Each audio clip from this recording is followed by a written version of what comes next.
All right. Hi, everyone. So, finally getting on to making the next videos for unit number 4. We're going to do great. I'm sorry. I know it's Sunday. I know the quiz is tomorrow. Tried my best, but it's okay. I'm going to get these in by the end of the night, and I think it'll be okay. Like I said, you guys can always do corrections. So, this is one thing that we'll have to keep practicing, right? Is this like not being afraid of failure, not being afraid of being wrong, especially when I give you ample opportunity to make corrections both on your homework and the test and the quizzes, right? So we need to not be afraid of being wrong because first and foremost, right, if you don't do it, you're going to get a 0, and getting some points is better than getting none, right? But also that's just in general in life. You can't be afraid to be wrong. We all make mistakes and that's okay, but it's what you do with those mistakes that define you, right? Like if you don't bother fixing your mistakes, if you're too afraid to make mistakes, that speaks volumes more than the fact that you were courageous enough and just happened to make a mistake, right? So let's work on that courageousness. Let's work on just not being afraid. It's okay. It's math. It's a tricky subject, right? Math, out of all the other classes, is one that it's very easy to be wrong on, right? And that I can understand that fact, right? And I'm wrong too. Like you guys see that in class all the time. I constantly have typos. Sometimes I'm doing the math wrong myself, and that's okay. We're all human, right?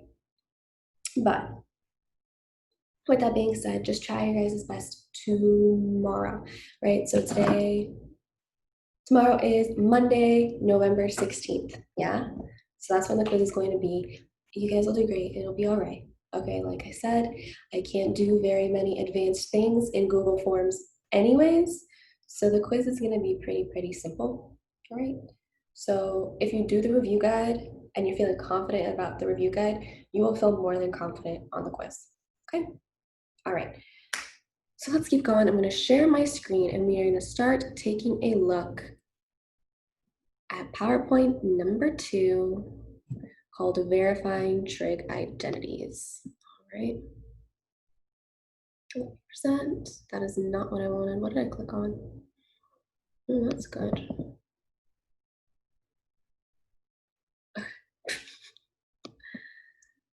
All right, so today we're going to be talking about verifying trig identities. Also notice I am sitting on the floor. It's okay. I just realized you can see that in the frame now. I didn't think you could, but apparently you can. It's okay. All right, verifying trig identities. All right, let's get to it. This is number 2, unit 4. Let's get at it. All right, so the objective for today is students will be able to verify trig identities using the 5 fundamental trig identities. So the ones that we talked about in the last PowerPoint, we are going to be talking about this today. And instead of just identifying them, right, we are now actually going to be verifying them. And what does the word verify mean? Well, verify means to confirm that something is true, right? Like when you verify a Twitter account or whatever, it means like, yeah, that is in fact me. That is in fact true. This is in fact legit, right? So that's exactly what we're going to be doing right now with our trig identities. We're going to be given an equation and we're going to verify, we're going to confirm that it's legit, that it's true. All right? So we just talked about it. What does it mean to verify a trig identity? What we're going to be doing is, okay. We're going to be looking at an equation, right? So it's going to be something equals something, yeah? And we're going to make both sides of this equation identical. And if they're identical, then that means it's true, right? This side does in fact equal the other side of the equation. The left side is equal to the right side. It is in fact true, right? So this is going to be kind of similar to the idea of like doing proofs in geometry, right? You are given the answer, but you're showing your proof.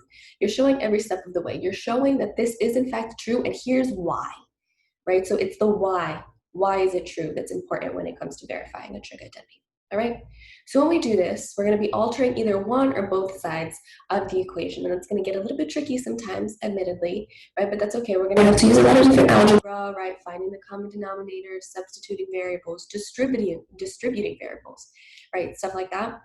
So we're just gonna have to brush up on that a little bit, but I'm gonna try to take my time and explain that a little bit more thoroughly this time than I was able to in class, right? Because in class, it's a limited amount of time, and also we can get distracted very easily in class, right? So this time around, I'm going to try to go pretty slowly and pretty thoroughly through it, okay? So here's an example of the type of equation that we would be looking at, right? So here's cosecant squared theta minus 1 divided by cosecant squared theta equals cosine squared theta, all right? So this is an example of an equation using trig identities that we would have to verify. All right, this actually is an example that we will work on together in a second, but I just wanted to let you guys see kind of what this concept looks like. Okay. So basically, you're going to show me the work one step at a time to prove that the left side of this equation is in fact equal to the right side of the equation. Okay. So what should you take into consideration? All right, if you're taking notes, I suggest that you just write down like the underlined bits that I added in here. This is a very wordy slide, so don't feel like you need to copy everything that I wrote down word for word. That would be tedious and that would not be very efficient, right? Okay, so let's start off with number 1. The first thing you're going to do when you're looking at an equation that you're trying to verify is you're going to work on the more complicated looking side. And then you're basically going to break it down, break it down, break it down until you get it to look like the simpler looking side. Again, we'll put this into practice in a bit, right?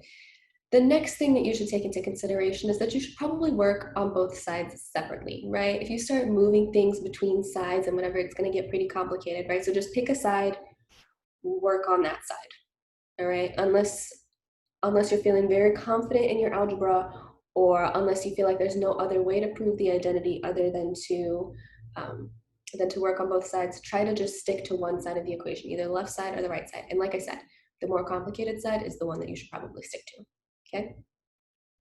Number 3, if you ever get stuck and you don't know how to verify something, you don't know how to substitute, you don't know what to do, you don't know where to go, right?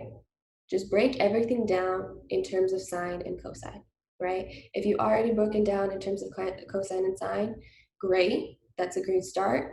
Be creative with it. Fiddle with the equation as much as you can. But if you are still in like cosecant, secant, cotangent, tangent, take those 4 functions, those 4 trig functions, and try to break them down in terms of sine and cosine, either using the quotient identities or the reciprocal identities. Try to break them down so that all you have in your equation on that one side is sine and cosine. And then hopefully something is going to work itself out magically. All right.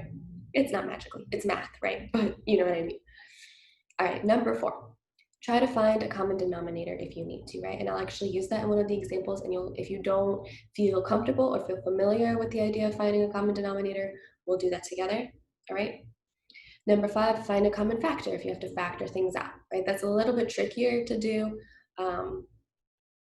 That's okay. Sometimes you would need to do it, right? You find a common factor. Number 6, use substitutions if necessary. So you're actually probably going to use substitutions quite a bit in terms of plugging in an identity for something else, right? The Pythagorean identities are especially common when it comes to using the substitutions. All right, and then number 7, multiply and divide when you need to. And then number 8, right? This is not something you need to write down, but it's just a word of encouragement, all right? Just be creative and just mess around with it, all right? Don't give up. You'll start seeing the different patterns and things eventually, right? Like, oh, right, this usually works like this, and this ends up being tangent, and this usually ends up, So the more practice you do with it, the more you'll start to see the kind of patterns and the things that you can plug in. And it'll come to you a little bit more naturally. I'm not saying that, trig is something that is incredibly intuitive, because it's not, right? But the more practice makes perfect, right? Okay. So the more practice you get, the more you'll feel comfortable with it. And then just use whichever fundamental identities could possibly work, right?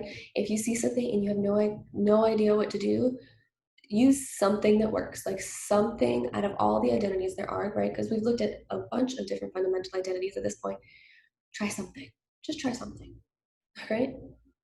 And last but not least, there's no one type of way to be doing it, right? You can prove an identity in different ways, and that's what I mean by being creative. There's no one right answer. Yeah, you can do it different ways, and the way that I do it might not necessarily be the way that you think of doing it, and that's okay. As long as we come up to the same conclusion, and as long as we both prove the identity, then that's great. We did our jobs. All right. So, like I said, be creative with it. And what might take me 20 steps might take you 3 steps, or vice versa. What might take you 20 steps to kind of figure out might take me 3, right? So that's okay. We can do things differently. This is probably one of the only circumstances in math where we can do things differently and still be right and it's still good, right? That's not often the case with math. So, with all that being said, let's keep going. So here's just a quick review of the 5 fundamental types of trig identities, right? So there's what, 2, 4, 6, 8, 10, 12, 14, 16, 18, 20, 22, 20, about 25-ish identities here, yeah? So if there's like 25 identities here, one of them is bound to work for what you're doing, right? Maybe 2. That's what I mean, be creative with it, because you've got options, yeah? Okay, so we've got, when we're looking at the 5 different fundamental types, right? We've got the reciprocal identities, we've got Pythagorean identities, co-function identities, even and odd identities, and then quotient, aka tangent identities, all right? So here we've got the reciprocal identities, right? We know that sine is equal to 1 over cosine, and that cosine is equal to 1 over sine, just as a reminder, right? We should know this because this is how we calculated the reciprocal functions using our calculators before, right? The Pythagorean identities, right, these are based on the Pythagorean theorem, right? A squared plus b squared equals c squared, sine squared plus cosine squared equals 1, and 1 squared is 1, yeah? All right, the co-function identities, right, these talk about the complementary angles, right? Sine of A equals cosine of B, and cosine A equals sine B. That's exactly what's happening here, right? It looks more complicated, but that's exactly what this is, right? Even in odd identities, this just talks about the negative angles. So hopefully you remember that from the last PowerPoint. These are not very common to use. And then we have the quotient identities, right? So tangent equals sine over cosine, cotangent equals cosine over sine. Those are very, very, very common. So out of all of these, the most common are going to be the Pythagorean, the quotient, and the reciprocal. You are going to use those a lot, all right? So the reciprocal identities, Pythagorean identities, and the quotient identities. Take a special look at those. Okay? So here's an example, right? Oh, whatever. Here's an example. So here's the I do, and this is the example that I showed you earlier, right? So we are given the equation cosecant squared theta minus 1 over cosecant squared theta equals cosine squared theta. Okay? So first thing you're going to do is you're going to ask yourself, which trig identities could I use? Where do I see something familiar or similar here that might be useful? Well, I see here that I have a lot of squared happening, right? I got cosecant squared, I've got cosine squared, and I have a minus 1. So, well, which identities use cosecant squared and a 1, right? This is my thought process that I'm going through. Well, it's the Pythagorean identities, right? So here, if I take a look at cosecant squared theta, it's 1 plus cotangent squared theta, right? So here's a 1, and here's a cosecant squared. Maybe I can use this one. Well, I can, and this is how, right? So I'm going to take this third identity right here, the third Pythagorean identity, 1 plus cotangent squared theta equals cosecant squared theta, right? Here it is. And then I'm going to subtract 1 from both sides, right? So I'm going to subtract 1 from this left side of the identity and subtract 1 from this right side of the identity. So we'll just be left with cotangent squared theta equals cosecant squared theta minus 1, right? Cosecant squared theta minus 1 equals cotangent squared theta. This is still just one of the Pythagorean identities. We've just messed with it a little bit so that it looks very, very familiar, right? This should be familiar because it's right here. It's the numerator of this fraction. All right, so that means that for the numerator of this fraction, we can actually replace it with cotangent squared theta because cosecant squared theta minus 1 is equal to cotangent squared theta. So this is what I was talking about when I said substitution, right? This numerator at the top right here is equivalent to, is equal to cotangent squared theta. So we're just going to replace it, and that's what we're doing. So we're replacing cosecant squared theta minus 1 with cotangent squared theta, and we can do that because that's one of our fundamental identities that we are given, right? Now, like I said before, the Pythagorean identity is very common. and so are the reciprocal and the quotient. You can already see here that the quotient identity is visible, so that should give you a hint that we're going to be using that one. But the reciprocal function is also, or not the reciprocal function, the reciprocal identities, sorry, are also very common, right? So that's what we have here, right? We have a cotangent squared theta and we have a cosecant squared theta. We have two reciprocal functions, right? Well, what are our reciprocal identities, you should ask yourself, right? So cosecant theta equals 1 over sine. And this is given to us, right? So here in the denominator, we have cosecant squared theta. Well, the beauty in this reciprocal identity, right, is that cosecant squared theta is just going to be equal to 1 over sine squared theta. Right? That's all. Right? Because cosecant times cosecant, which would be cosecant squared, right, is equal to 1 over sine times 1 over sine, or 1 over sine squared, right? So that means we're going to replace the denominator here, secant squared theta, with 1 over sine, right? And then we're going to take a look at the quotient identities, right? And we know that cotangent is equal to cosine over sine. And just like before, right, cotangent squared theta is going to be equal to cosine squared theta over sine squared theta, just like before, right? So now this is what we're going to get, right? So for the quotient identity, right, cotangent now becomes cosine over sine. And with the reciprocal identity, cosecant now becomes 1 over sine. And these are all squared, right, because it's cotangent squared over cosecant squared. And now take a look at what we did. Just like I told you before, in things to consider, right? Number 3, I think it was, break things down into terms of cosine and sine if you get stuck. And that's exactly what we did. Now when we're looking at this formula, we're only looking at cosine and sine. We don't have anything else happening. That's kind of cool, right? So now we can do something. Now, notice we're dividing a fraction by another fraction. And hopefully that brings up in your mind a little trick that we like to use, right? We do a little bit of keep, change, flip. So that means we keep the numerator, right? We keep the top of the fraction just how it is, just like how it is. Then we change our operation. So we're no longer going to be dividing, we're going to be multiplying. And then we flip. We flip the denominator so that it's no longer 1 over sine squared theta, it'll be sine squared theta over 1. So that's what we have.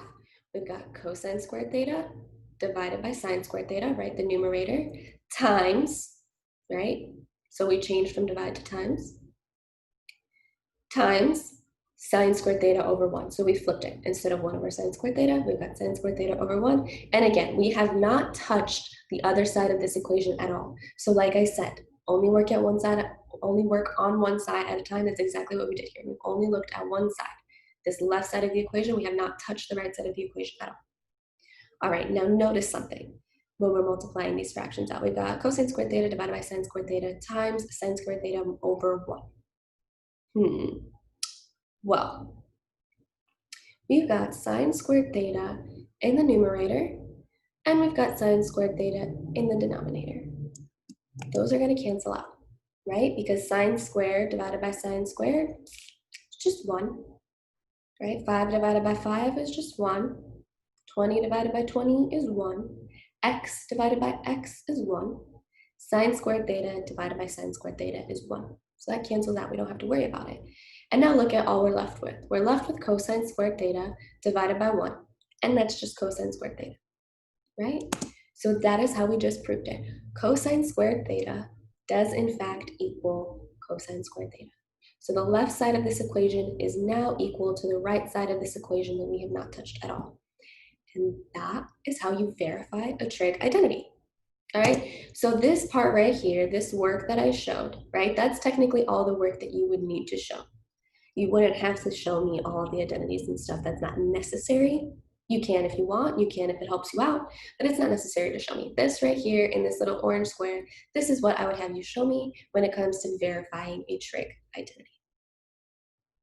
All right, let's keep going. So I'm going to do one more example with all of you, but I'm going to do it on the whiteboard. All right, I have my handy dandy little whiteboard right here. So I'm going to stop sharing my screen so you guys can see me a little bit bigger, and we'll go over this example together. The example that I'm showing you here is 2 sine squared theta equals 1 over 1 minus cosine theta plus 1 over 1 plus cosine theta. All right, so I think it's safe to say, at least with this example, right, that the right side of the equation is a little bit more complicated, right? We're adding two different fractions together. We've got minus and plus, right? So this right side of the equation, more complicated. That's going to be the side that we work on.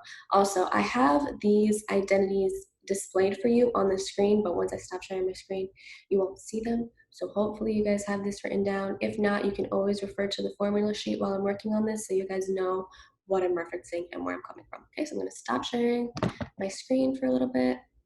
We're going to take a look at this together. All right, so this is a fine balancing act that's happening right now, so I can show the board.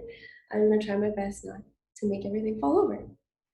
But, so this is the example that we were given, right? 2 times cosecant squared theta equals 1 over 1 minus cosine theta, 1 plus 1 over 1 plus cosine theta. That is such a mouthful, all right? So, like we already established, right, this is a more complicated side of the equation. Actually, I'm going to switch over to the other side. Okay, this is better for me. All right, so like I said, this is a more complicated side of the equation, right? I think we can all agree on that. So that's going to be the side that we work on. Well, notice, right, we have two fractions here that we're trying to add together. Well, what do we know when we add fractions together?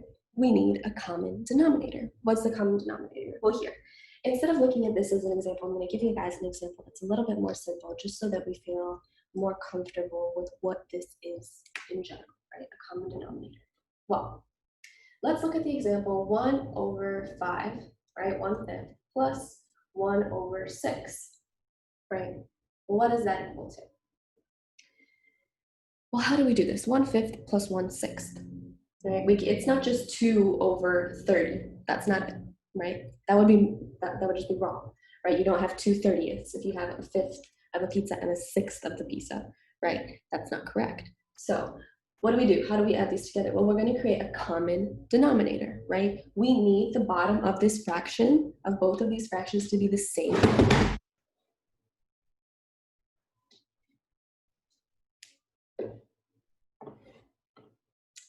I'm not cutting that out.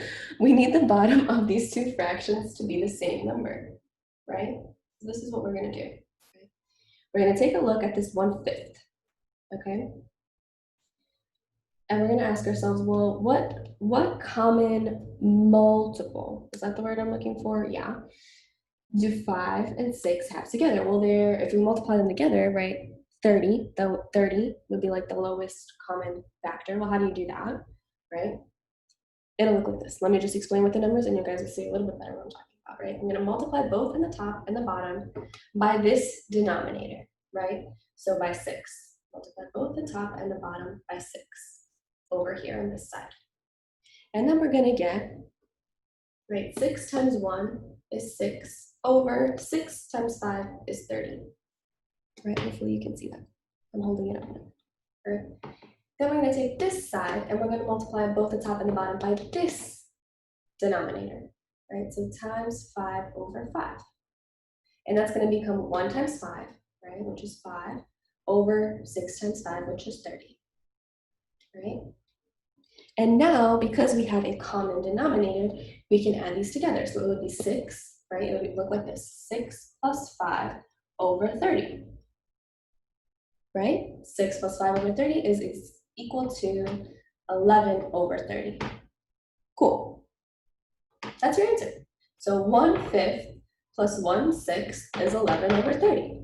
And how did we do that? Well, we made a common denominator. So that's exactly what we're going to do here. So let me erase all of this, I'll pause, and then I'll show you exactly how we would do that with this right here.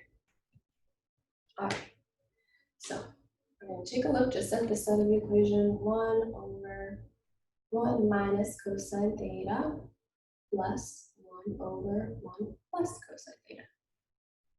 All right, and just like how we did before, we took this fraction and we multiplied both the top and the bottom by this denominator, and then we took this fraction and we multiplied both the top and the bottom by this denominator. That's what we're going to do. So here, I'll show you that in a different color. Okay, so we're going to take this one, we're going to multiply both the top and the bottom by this, right? So 1 plus cosine theta times 1 plus cosine theta. And then I'm gonna have to scoot that over because there's no space. And then we're gonna take this one, we'll multiply both the top and the bottom here.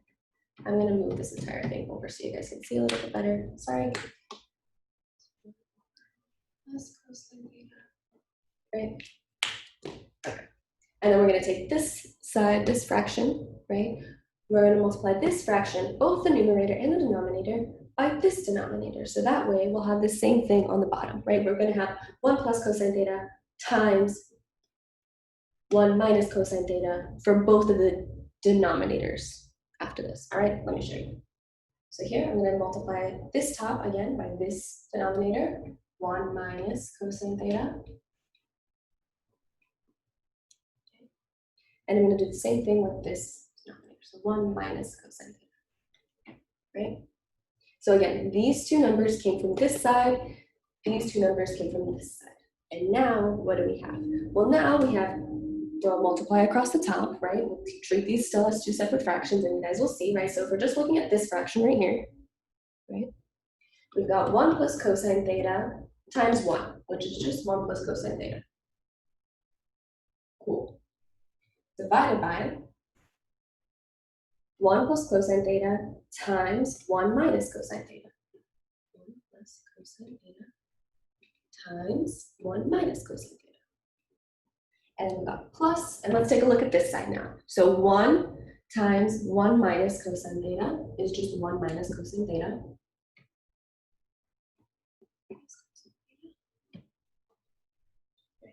Over 1 plus cosine theta times 1 minus cosine theta. Same thing, 1 plus cosine theta times 1 minus cosine theta.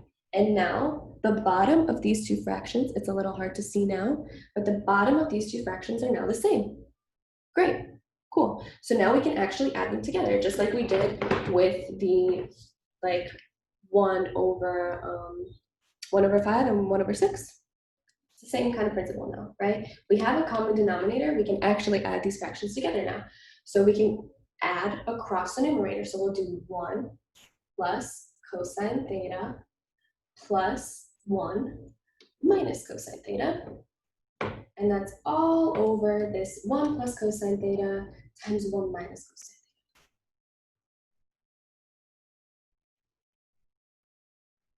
theta. All right, bear with me, we're getting there, we're getting there. Notice, positive cosine theta minus cosine theta. These cancel out. And we're just left with 1 plus 1. Okay? So 1 plus 1 is equal to 2. And that's all we have. So these canceled out. All we had left was 1 plus 1, which is equal to 2. All right? We're very, very close. We're very, very close. I'm running out of space. So that's why I erased that so that you guys can see the kind of final step before we're there. All right? Now, notice in the denominator, we have to do something a little tricky again. All right, so here we found the common denominator. Now we have to factor out this. We have to do FOIL, right? First out and last. What does that mean? All right, so we're gonna get 2 divided by 1 times 1. First, the first numbers, we multiply those together, that's 1. The outside numbers now, first out and last. First out and last. So we multiply the first, we got 1. Now the outside numbers, so 1 times negative cosine, that's negative cosine theta. Now the inside numbers. So we got cosine theta times 1. That's positive cosine theta. And now the last two numbers, we've got cosine times negative cosine. So that's negative cosine squared theta. All right, just like before, our positive cosine and our negative cosine cancel out. All right, bear with me. This is a little bit more complicated of an example, I'm aware. All right, these cancel out, so all we're left with is 2 over 1 minus cosine squared theta, right? Now, we're very, very close. We're very, very close, all right? Take a look at your Pythagorean identities. What is 1 minus cosine squared equal to? Right, this right here, what is that equal to? Well, that is equal to sine squared theta. So this all now becomes 2 over sine squared theta, right? Because cosine squared theta, cosine squared theta plus sine squared theta equals 1, right?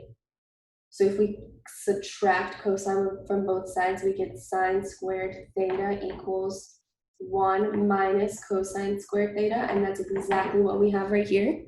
So this fraction now becomes 2 over sine squared theta. And now if we take a look, one last step, we take a look, we know that according to the reciprocal identities, that 1 over sine is cosecant. So this now becomes 2 times cosecant squared theta. And now we're back to where we started. So this was a very, very complicated example. I am aware. They're not gonna get a lot more involved than this. This is probably the most involved they're going to get. So if you're feeling comfortable doing this, you should feel comfortable pretty much doing any of them. All right, so take a look at this example as many times as you need until you're feeling comfortable with it. All right, that was a lot. Let's go back to the PowerPoint. All right, time to get back to the PowerPoint. So we just did this example together. It was very laborious, I know, but we did it. We got there. And like I said, if you feel confident and comfortable doing this one, you're going to feel good about pretty much any of the other ones at this point. Because this one, we had to use like 3 different identities. We had to use a lot of tricky math tricks, right? Common denominator and factoring out. There was a lot happening in this problem. I know. And that's why I showed it to you, right? So that I do it and I don't just force you all to figure it out on your own. Yeah. So hopefully now you feel a little bit better about this stuff. All right, let's keep going. So with practice, you will all get it too, right? That's why I didn't give you this problem yourselves to do. I went through it with you guys so you see the type of things that you would need to do to get this answer. And quite frankly, like I said, this was a very, very laborious and tricky problem. This one took a lot of steps. Most of them are not going to take that many steps. All right, so with that being said, just try whatever you can do. You can always backtrack. If you do something wrong, you can always erase, you can go back, you can figure it out again, right? Whenever you're stuck, again, break things down into sine and cosine. That'll help, hopefully, right? If you don't see a Pythagorean identity anywhere to be found, try to just break things down to cosine and sine. That should help you, okay? Then, on the plus side, right? Just like with all the examples I gave you, you already know the answer. Like with this one right here, you already knew the answer. I told you the answer. All you had to do was just prove that you could get to it, right? And that's all you really have to do. You know the answer. Just keep working until you get to it, right? And again, I know algebra can suck, but you guys can do it, okay? So this is a we do that we can't really do because this is a video and I'm talking into the ether, talking into the cyberspace, but that's okay. I'll just explain this one a little bit at a time, right?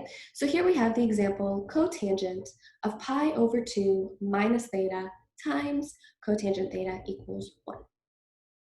Now, like I said before, when you're looking at like, if something has like a squared in it, then it's probably Pythagorean identity, right?